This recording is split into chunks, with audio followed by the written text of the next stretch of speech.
DMX tried to warn us. DMX was speaking out against the industry a long time ago. Check this out. You know, pop side them. And it was a blessing and a curse because they were sure they were happy about getting signed first, and they were on the Benjamins and the shit was going. But then he made them jiggy and put them in suits and made them write lyrics for him and took all that publishing and raped them. Like, damn. Now, you got issues with the industry. What's going down with the industry, dog? The industry is full of a bunch of bending over the desk straight up like that. Whoever don't like it, bring it. Bring it. I don't give a bring it. Y'all, the feds have just dropped a bombshell that's shaken the rap game to its core. We're talking about none other than Jay-Z and Diddy, two of the biggest names in the industry. But this isn't just about music, loves. This is about power, secrets, and maybe even something much darker. Let's start with the man at the center of it all, DMX. Now, we all know X was a legend in the game, dropping truth bombs left and right. He wasn't afraid to call out the shady practices in the music biz, and when it came to big names like Diddy and Jay-Z, X wasn't holding back. But it turns out he might have been sitting on some serious receipts that could have blown the lid off the whole industry. It's the wrong one in the industry and you will get hurt. I'm not an industry artist. I'm an artist in the industry. So I do what the fuck I want because nobody can finish me. Now, let's get into the nitty-gritty. These federal documents that have surfaced, they're hinting that DMX had some major dirt on the industry's biggest players. We're talking secrets that could have exposed everything from illegal activities to exploitation and even connections to law enforcement. This wasn't just about business beefs, loves. This was life or death stuff. The industry wanted, dead or alive, new artists to sell their souls and where they survive. The industry don't give a about you, but the industry could make a dime without you. According to the streets, DMX wasn't here for Diddy's hustle. He accused Puff of treating his artists like pawns, controlling every move they made while cashing in big time. X even called him out for taking a slice of his artists' checks, forcing them into those clean-cut suits and pulling the strings on ghost-written bars. Sounds like Diddy wasn't just producing tracks, but orchestrating entire careers, and not in a good way. But they made them jiggy and put them in suits and made them write lyrics for him and took all that publishing and raped them. Like, damn. I'm glad I didn't, you know, like, you keep that. And we went to, like, as soon as they got signed, D was like, yo. But Diddy wasn't the only one in DMX's crosshairs. Enter Jay-Z. Now, Hav was already a legend by the time X started popping off, but things between them were never smooth sailing. The word on the street was that DMX thought Jay was playing dirty, shutting down his chances in the rap game like he was scared of the competition. Let's rewind to when DMX was running the game from '98 to '03. X dropped 5 fire albums with Def Jam, and then Jay-Z stepped in as the president of the label. Suddenly, the vibe switched up. DMX started sounding the alarm, saying Jay was putting up roadblocks and messing with the release of his 6th album, Year of the Dog, again. What happened was, you know, like I said, I had the crazy track record, Def Jam, everything was good. You know, I go to do the 6th album, and, you know, Jay-Z became president. Yeah. You know, when he first got the job, he hit me with the call like, yo, dog, that makes us run in the building like, yo, you good? Finish the album, shoot the video. What happened? He's going on vacation and, you know, we don't know. What you mean you don't know? How do you listen to a whole album, pick a single, shoot a video, then don't know?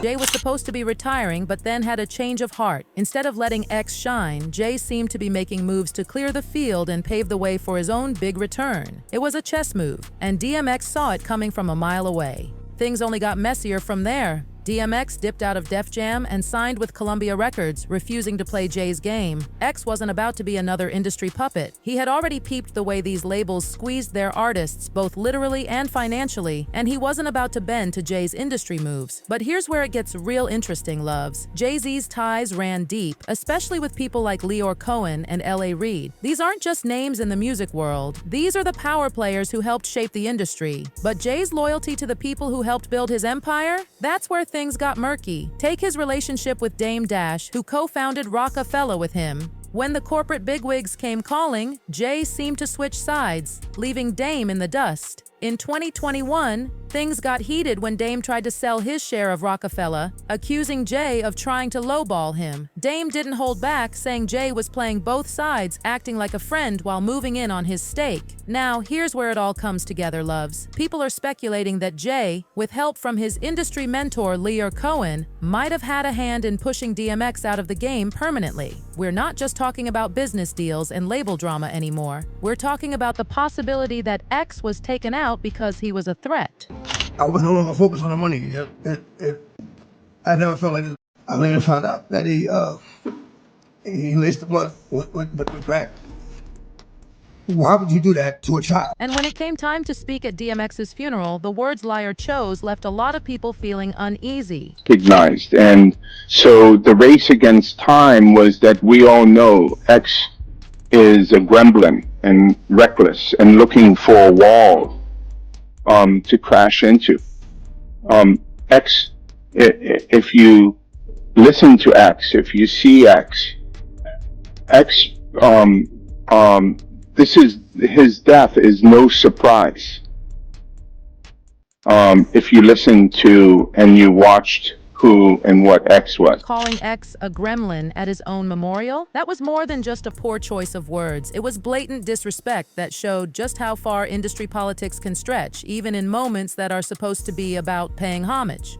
Cohen has a reputation for playing both sides, profiting off the culture while erasing its history. Former Def Jam executive Lyor Cohen is under fire for some of the statements that he made in an audio message for DMX's memorial. So understandably, Dame didn't mince words when he called Cohen a culture vulture. That's Lyor Cohen. He's a culture vulture. I made the term up just for him. You know what I mean? Did you hear what he said about you on Charlemagne? Years ago? Yeah, I've been punishing him for that. You know, yeah. I benched him. He used to be in the music business, so now, you know, he has to sit. You talking about this one here? He accused Cohen of pulling divide and conquer tactics, pitting black artists against each other while making money off their struggles. And Dame didn't stop there. He laid it all out, saying Lyor would tear down the real voices in the community just to keep himself on top.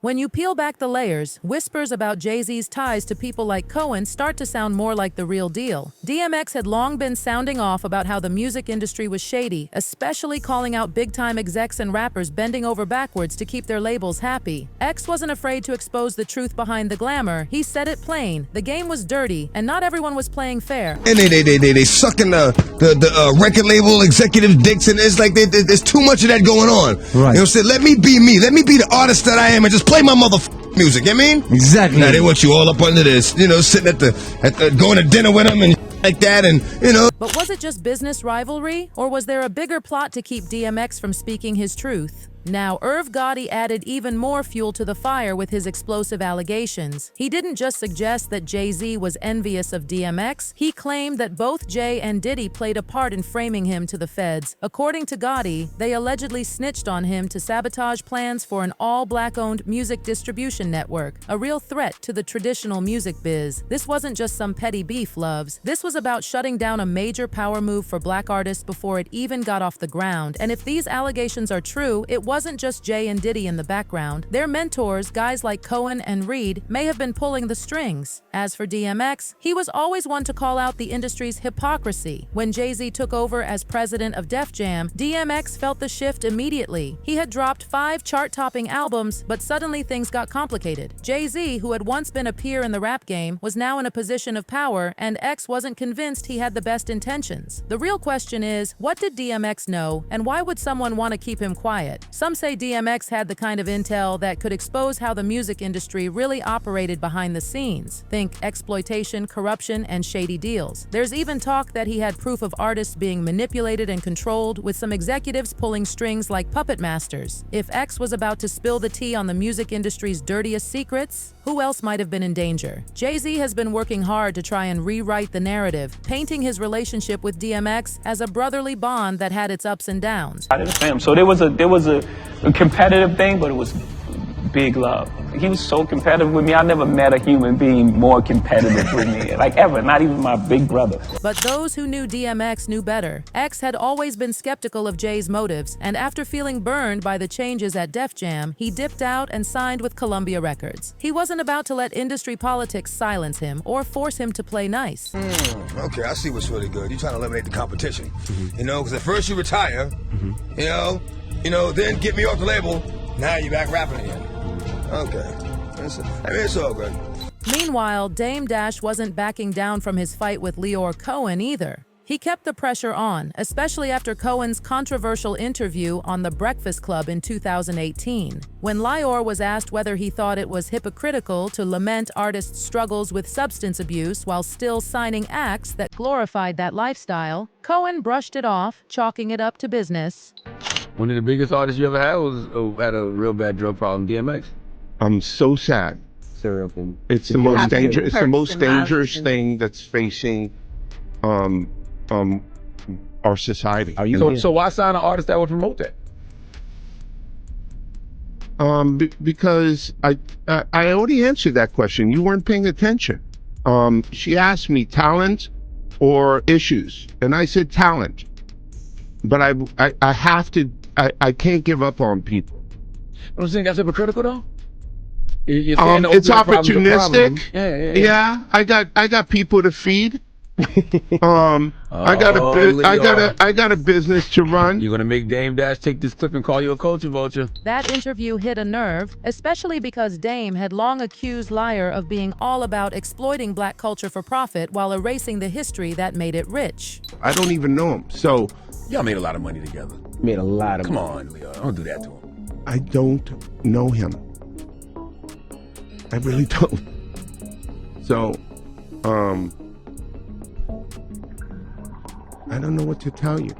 Dash went in on Cohen again, taking to Instagram to call him out after the interview aired. He didn't hold back, calling Cohen out for not acknowledging the damage he was doing to the culture. He wrote, "Thanks for this liar, Cohen, for proving my point. In true culture vulture form, they make money off us and then try to erase our true history and act like the real ones never existed." He continued, "Look how he disrespects. Stay tuned to Culture Vulture's book and y'all see he's unapologetic. He pays his bills at the expense of us. Big question is, why can't he sell any rock music? Why can't he eat with his own culture? Stop fronting on my people like you mean something. Your own culture laughs at you." And all of this circles back to DMX. Lyre Cohen's fingerprints are all over the rap scene, from his early days at Def Jam to working with Jay-Z and Kanye. So when Dame Dash suggested that Lyre was behind some of Jay's shadier moves against DMX, it wasn't a stretch. Rewind to 2002 when Suge Knight was calling out the industry's grip on artists at the West Coast Hip Hop Summit. Suge didn't bite his tongue. He blasted the powers that be, including Diddy, for not standing up for the culture. At the time, people didn't realize how deep Diddy's connections ran. But whispers about his family's history, his father's ties to Harlem's notorious Frank Lucas, and the tragic end that followed were already circulating. It was no secret that Diddy's path was lined with close calls and suspicious dodged bullets. Where's Ja Rule? Where's Redman? Where's Herb Gotti? Where's P. Diddy, Sean Combs, whatever you want to call him? Where's, I go all along. Where's Pete? Where's Outkast? Where's Jermaine Dupri? Where's it? This is a West Coast beat. But at the same time, they want to come out here and West Coast love. At the same time, when it's the East Coast summit, we out there. These old Hollywood wannabe fake niggas is out there. So why they can't show the same report? Support, brother. Not an idiot. Don't get me wrong. You know, it's cool.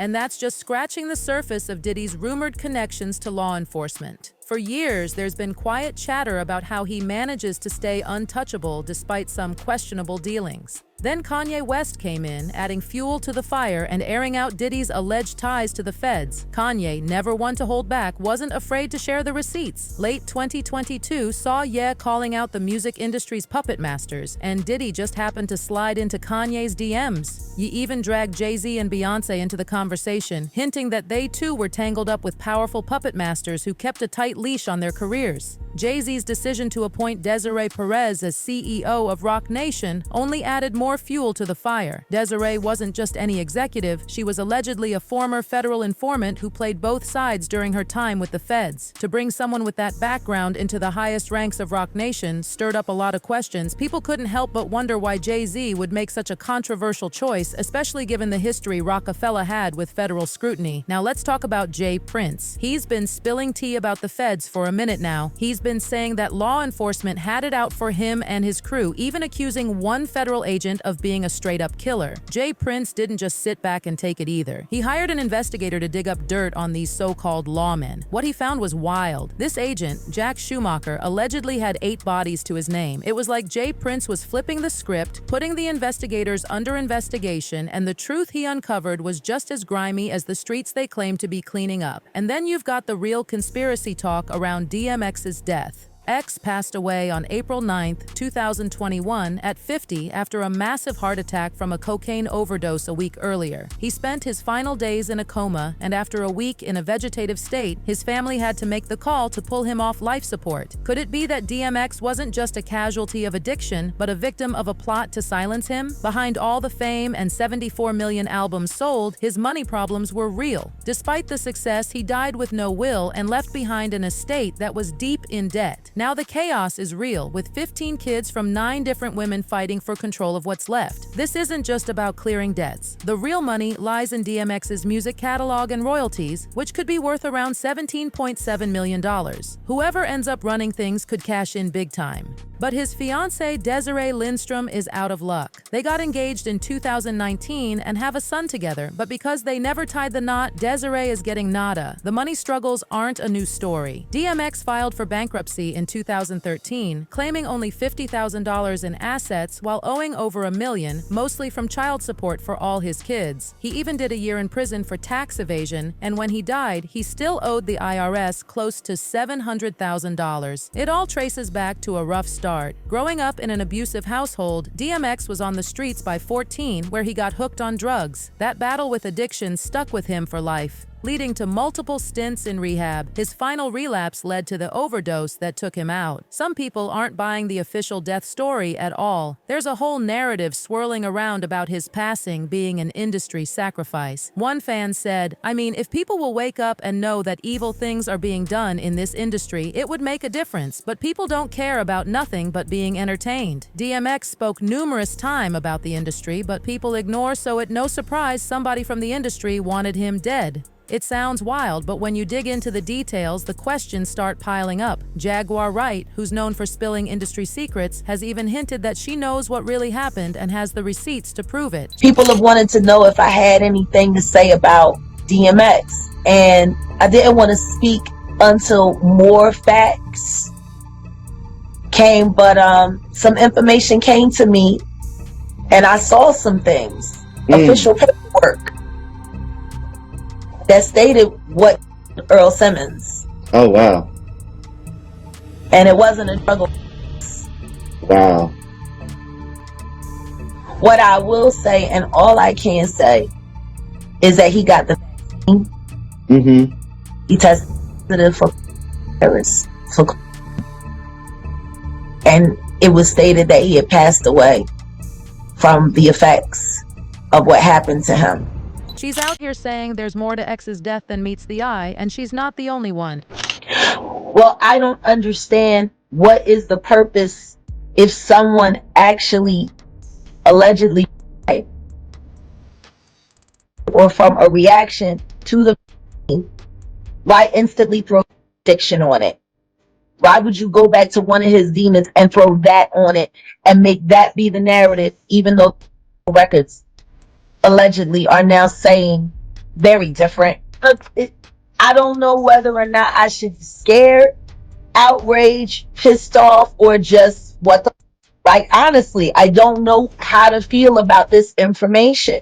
People are pulling up old clips of DMX himself where he straight up said if anything happened to him, we'd know who to blame. They're pointing out how he kept calling out the industry's dark side, saying that moneyed interests would try to silence him. It's chilling when you think about it. Then there's another layer to all this. People claiming DMX had the dirt on Jay-Z's personal life, including rumors of affairs with some big names in the industry like Clive Davis. Yeah, you read that right. If DMX really did have that kind of intel, then it's no wonder the powers that be might have wanted him out of the picture. So what's the real story here, loves? Did Jay-Z and Diddy really conspire to take out DMX? Or is this all just wild speculation? Fans aren't letting this one go, and the rumors are louder than ever. The questions keep stacking up, and the answers aren't easy to find. But one thing's for sure, there's a lot more to this story than what's on the surface. Drop your thoughts in the comments, and if you think DMX was onto something, keep that conversation going. The truth has a way of coming out, and what's done in the dark doesn't stay hidden forever. That's all for now, loves. This is Hot Gossip signing off. Stay woke, stay curious, and keep sipping that tea. Goodbye.